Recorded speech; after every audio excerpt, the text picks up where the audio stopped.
देश में नई संसद बिल्डिंग का 28 मई को उद्घाटन होना है। प्रधानमंत्री नरेंद्र मोदी इसका उद्घाटन करेंगे, लेकिन इसका विरोध 20 विपक्षी पार्टियां कर रही हैं। इसी बीच संगोला देने वाले पुजारी ने मोदी को लेकर कही बड़ी बात। 2024 में मोदी को दोबारा सत्ता में आना चाहिए। नमस्कार, मैं नियाज खान और आप देख रहे हैं एनएमएफ न्यूज। देश में नई संसद बिल्डिंग का 28 मई को उद्घाटन होना है। प्रधानमंत्री नरेंद्र मोदी इसका उद्घाटन करेंगे। पीएम ने 10 दिसंबर 2020 को नए संसद भवन के निर्माण कार्य का शिलान्यास किया था। अब इसको लेकर राजनीति हो रही है। इसी बीच सेंगोला देने वाले पुजारी ने मोदी को लेकर बड़ी बात कह दी है। देखिए ये रिपोर्ट।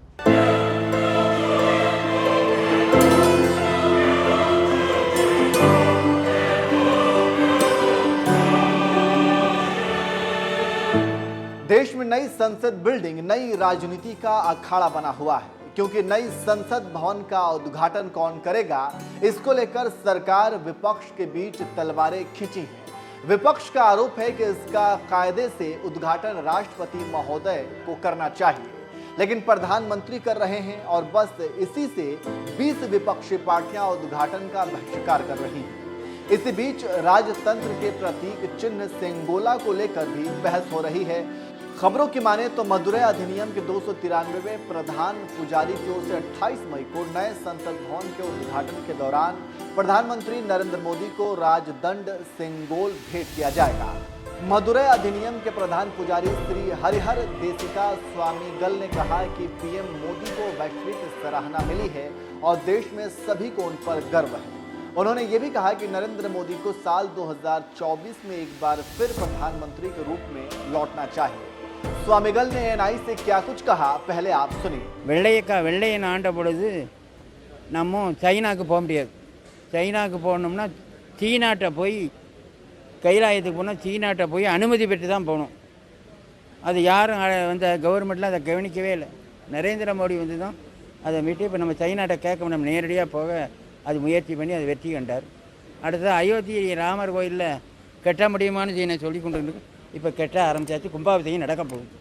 அடுத்ததாக காசி விஸ்வநாதர் கோயிலை மீட்டு அது கும்பாபிஷேகம் பண்ணிக்கிட்டார். அடுத்ததாக கங்கையை தூய்மைப்படுத்தி எல்லாரும் போய் ஸ்நானம் பண்ணுறாங்க. நமக்கு புனித நீரில் அது ஒன்று. அதையும் இப்படி சொன்னதை செய்துட்டார். அப்பேற்பட்ட அவர் இதுவரை வெள்ளைக்காரன் கட்டின பார்லிமெண்ட்டில் தான் நடந்துக்கிட்டு இருந்துச்சு. அப்போ அதை மாற்றி நம்மாலையும் முடியும் என சொல்லி சுதந்திரத்துக்கு பிறகு அதையும் ஏற்பாடு பண்ணியிருக்காருக்கு. ஒரு மரியாதை நிமித்தமாக ஒரு செங்கோலை கொடுக்கறதுக்காக முயற்சி பண்ணி அதை நாளை பார்லிமெண்ட் திறக்கும்போது கொடுக்கப்படும். இன்றைக்கி உலகமே பாராட்டுற அளவுக்கு ஒரு நல்ல தலைவராக இருக்கார். மக்களுக்கு நல்ல காரியங்கள்லாம் செய்கிறாரு. அதுபோல் அவரை மீண்டும் 2024 பாரத பிரதமராகி மக்களுக்கு நல்ல வழிகாட்டி இந்த நாட்டை இன்றைக்கி உலக அளவில் கொண்டு போயிருக்காரு. உலக தலைவர்கள் எல்லாரும் பாராட்டுற அளவுக்கு நமக்கெல்லாம் பெருமையாக இருக்குது. அவர்கள் பல்லாண்டு காலம் வாழ எல்லாம் உள்ள இறைவனுக்கு அவருக்கு நல்ல உடல் ஆரோக்கியத்தை கொடுக்க திருவருளையும் குருவருளையும் பிரார்த்தித்து வாழ்த்துக்களை தெரிவித்துள்ளனர்। तो सुन लिया आपने क्या कह रहे हैं सेंगोला भेंट करने वाले पुजारी। अब हम उनकी बात को ट्रांसलेट करके आपको बताते हैं। सेंगोला भेंट करने वाले स्वामीगल का कहना है कि पीएम मोदी एक ऐसे नेता हैं जिन्हें दुनिया जानती है। उनके काम को दुनिया पसंद करती है। वह लोगों के लिए अच्छे काम कर रहे हैं। 2024 में उन्हें फिर से पीएम बनना है और लोगों का मार्गदर्शन करना चाहिए। हम सभी को बहुत गर्व है क्योंकि दुनिया के नेता हमारे पीएम मोदी की तारीफ कर रहे हैं। 28 मई को जब प्रधानमंत्री देश के नए संसद भवन का उद्घाटन करेंगे तो इतिहास एक बार फिर खुद को दोहराएगा। जब प्रधानमंत्री सेंगोल को नए संसद भवन में स्थापित करेंगे, यह सेंगोल मदुरै अधिनियम के प्रधान पुजारी पेश करेंगे। उन्होंने कहा, मैं एक संसद भवन के उद्घाटन के मौके पर पीएम मोदी से मिलूंगा और उन्हें सेंगोल भेंट करूंगा। तो आप समझ गए होंगे कि सेंगोला भेंट करने वाले पुजारी क्या सोच रहे हैं और क्या कह रहे हैं। जानकारी देते चले कि यह वही सेंगोल है जिसे भारत के प्रथम प्रधानमंत्री जवाहरलाल नेहरू ने 14 अगस्त की रात को अपने आवास पर कई नेताओं की उपस्थिति में स्वीकार किया था। सेंगोल का ऐतिहासिक महत्व रहा है। चोल राजवंश के समय इसे सत्ता हस्तांतरण करने के लिए प्रयोग में लाया जाता था। तब 15 अगस्त 1947 को पंडित जवाहरलाल नेहरू ने अंग्रेजों से सत्ता हासिल की तो प्रतीक के रूप में इस ऐतिहासिक राजदंड को लिया था।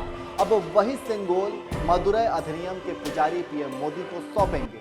ऐतिहासिक राजदंड सेंगोल बनाने वाले मुम्मुदी बंगारू ज्वेलर्स के चेयरमैन मुम्मुदी सुधाकर ने कहा, हमने इस सेंगोल का निर्माण किया, इसे बनाने में हमें 1 महीने का समय लगा। इस पर चांदी और सोने की परत चढ़ी हुई है। जब ये बना था तब मैं 14 साल का था। सेंगोल के बारे में बताते हुए गृह मंत्री अमित शाह ने क्या कुछ कहा था, सुनिए। इस अवसर पर एक ऐतिहासिक घटना पुनरावर्तित हो रही है। एक ऐतिहासिक परंपरा पुनर्जीवित भी हो रही है।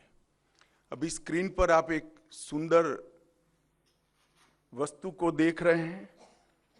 राजसी लगती है वस्तु, इसके पीछे युगों से जुड़ी हुई एक परंपरा छिपी है। इसको तमिल में सेंगोल कहा जाता है और इस शब्द का अर्थ संपदा से संपन्न और ऐतिहासिक है। आज मैं आप सभी को इसको साझा करने के लिए यहां पर उपस्थित हुआ हूं। यह एक हमारी बहुत पुरानी सभ्यता से जुड़ी हुई प्रथा है, जिसकी गहरी जड़ें देश की परंपराओं में समाहित है। आजादी के अमृत महोत्सव में प्रधानमंत्री जी ने जो कुछ लक्ष्य तय किए थे, उसमें एक लक्ष्य हमारी ऐतिहासिक परंपराओं का सम्मान और उसका पुनर्जागरण भी था। ये सेंगोल उसी लक्ष्य की परिपूर्ति के लिए आज मैं आपके सामने इसकी इंफॉर्मेशन को लेकर आया हूं। ये घटना जुड़ी है आजादी की क्षण के साथ। 14 अगस्त 1947 की रात को एक बहुत महत्वपूर्ण ऐतिहासिक और अनोखी घटना ने आकार लिया था, जिसकी 75 साल के बाद आज देश के अधिकांश नागरिकों को जानकारी नहीं है। यह सेंगोल जो अभी आपने स्क्रीन पर देखा था, उसने हमारे इतिहास में एक अहम भूमिका निभाई है और ये सेंगोल अंग्रेजों से भारतीयों के साथ सत्ता के हस्तांतरण का एक प्रतीक बना था। इस घटना के ऐतिहासिक महत्व को जानने के बाद आप सभी को आश्चर्य होगा कि इतने सालों तक ये हमारे सामने क्यों नहीं आया। तो आप समझ गए होंगे कि सेंगोला का इतिहास क्या है और इसके पुजारी क्या कह रहे हैं।